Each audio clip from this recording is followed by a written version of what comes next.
హైడ్రా కూల్చివేతలు హైదరాబాదే కాదు, ఇప్పుడు వేరే జిల్లాలలో కూడా ఇది పెద్ద ఎత్తున నడుస్తున్నటువంటి డిస్కషన్.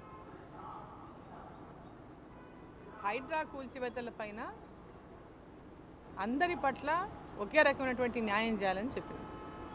కొందరిని పక్కన పెట్టి కొందరి మీద టార్గెట్ చేస్తున్నారు. దీంట్లో కొంతమంది అపార్ట్మెంట్స్ ఒకటికో బీదోల మీద కూడా మేము చేస్తున్నాం అనేటటువంటి చూపేటటువంటి ప్రయత్నం చేస్తున్నారు. అంటే ఏదో మేము చాలా న్యాయంగా చాలా చిత్తశుద్ధితో చేస్తున్నామని చూపించుకునేటువంటి ప్రయత్నం చేస్తున్నారు. సో ఈరోజు ఎవరికి నోటీసులు ఇవ్వకుండా కొన్ని చోట్ల, కొందరికి ఏమో టైం ఇస్తూ కొన్ని చోట్ల, అసలు వాళ్ళ హైడ్రా అనేటటువంటి అంశం అనేది ఈ రాష్ట్ర ప్రభుత్వం మిగతా అనేక అంశాలను పక్కన పెట్టడానికే, దృష్టి మరల్చడానికే హైడ్రాని తీసుకొచ్చిందనేది. ఇప్పటికిప్పుడు హైడ్రా పైన ఈ రాష్ట్ర ప్రభుత్వం గతంలో ఇప్పుడు అధికారంలో ఉన్నటువంటి కాంగ్రెస్ పార్టీ ప్రభుత్వం కానీ ఇప్పుడున్న ముఖ్యమంత్రి గారు కానీ గతంలో వారు ఏం మాట్లాడినో ఒకసారి వారు మాట్లాడిన మాటలే ఒకసారి తీసి రివైండ్ చేసుకొని చూసుకోవాలి. అవన్నీ యూట్యూబ్లో సేవ్ అయ్యే ఉంటాయి. మరి ఏం మాట్లాడిండ్రు గతంలో? ఉన్న పళంగా వాళ్ళ నిరాశ్రయులం చేయడం అనేది ఎంతవరకు న్యాయం?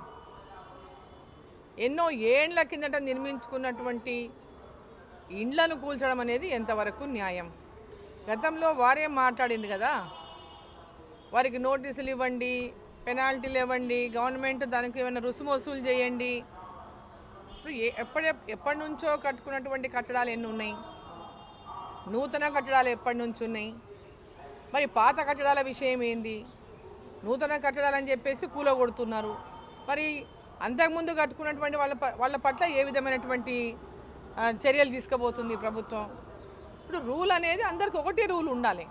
కొందరికి ఒకలాగా అనేటటువంటిది కరెక్ట్ కాదు. చెరువులు హైదరాబాద్లో అనేకమైన చెరువులు ఉన్నాయి. మరి ఆ చెరువులలో కబ్జాలు అయిపోయిన ఏండ్ల నుంచి ఇప్పుడు ఆ చెరువులన్నీ కూడా ఇప్పుడు అక్కడ ఉన్నటువంటి కట్టడాలను కూడా కూలగొడతారా? ఏ రకమైనటువంటి నిర్ణయం తీసుకోబోతున్నది రాష్ట్ర ప్రభుత్వం? ప్రజల దృష్టిని పూర్తిగా ఈ రాష్ట్రం అప్పుల కూపంలో ఉన్నటువంటి ఈ రాష్ట్రాన్ని ప్రజలకు అనేక హామీలు ఇచ్చి మభ్యపెట్టి వాటి పట్ల దృష్టి మరల్చడం కోసమనే ఈ హైడ్రాని తీసుకొచ్చి హైదరాబాద్ని అంతా బెంబేలు ఎచ్చిచ్చేసారు. హైదరాబాద్కి ఇప్పుడు ఎవరైనా కొత్త వాళ్ళు వచ్చి రియల్ ఎస్టేట్ వచ్చి కొత్త డెవలప్మెంట్ రావాలంటే కూడా ఈరోజు భయానకమైనటువంటి పరిస్థితి హైదరాబాద్లో ఏర్పడింది. హైదరాబాద్ యొక్క అభివృద్ధే ప్రశ్నార్థకంగా మారిపోయింది. ఇవాళ హైదరాబాద్కి రావాలా ఎవరైనా కొత్తగా అంటే ఏం జరుగుతుందో ఏందో ఉన్న భవనాలు ఉంటాయా పోతాయనేటటువంటి పరిస్థితి ఏర్పడింది. ఒక భయానక వాతావరణాన్ని అలా హైదరాబాద్లో సృష్టించింది ఇప్పుడు ఉన్నటువంటి ప్రభుత్వం. హైడ్రా అనేది కేవలం హడలెత్తించి భయపడి వాళ్ళకు సంచులు తీసుకొచ్చి ఇచ్చేయాలి, రేపు రాబోయేటటువంటి ఎన్నికల్లో ఆ సంచులను పైన ఉన్న వాళ్ళ పార్టీకి మోయాలని ఈ హైడ్రాని తీసుకొచ్చిండ్రు. అంతకంటే వేరే లక్ష్యం ఏం జిల్లా కనబడతలేదు. కేవలం ఈరోజు టోటల్గా చూసుకుంటే కనుక ప్రధానంగా అధికారంలో ఉన్నటువంటి రాష్ట్రాలు ఏమైనా ఉంటే పక్కన కర్ణాటక, తర్వాత తెలంగాణ. ఇక్కడి నుంచే ఢిల్లీకి సంచులు పోవాలి. ఇక్కడి నుంచే వాళ్ళ కాంగ్రెస్ పార్టీని రేపు పొద్దున అన్ని రాష్ట్రాలు ఎన్నికల్లో గెలవడానికి నిధులు కావాలంటే ఇక్కడి నుంచి వాళ్ళు సమకూర్చాలి.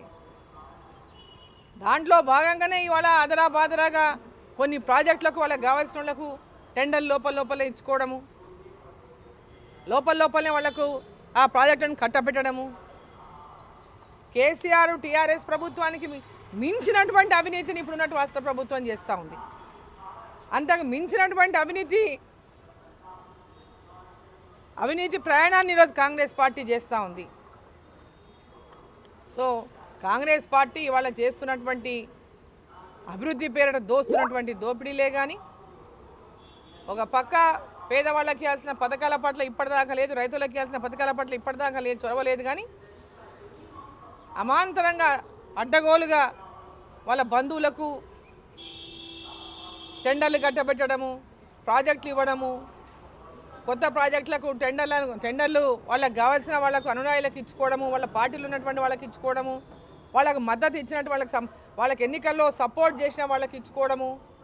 ఇవన్నీ చూస్తే మరి ఆనాడు మాట్లాడినటువంటి మాటలు ఈనాడు ఏమైనా అడుగుతున్నా కాంగ్రెస్ పార్టీ నాయకులను.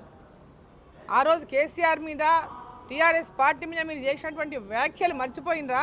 ఈరోజు మీరు చేస్తున్నది ఏంది? ఓసారి ప్రజలందరూ కూడా గమనించాలని చెప్పి సందర్భంగా నేను కోరుతున్నా.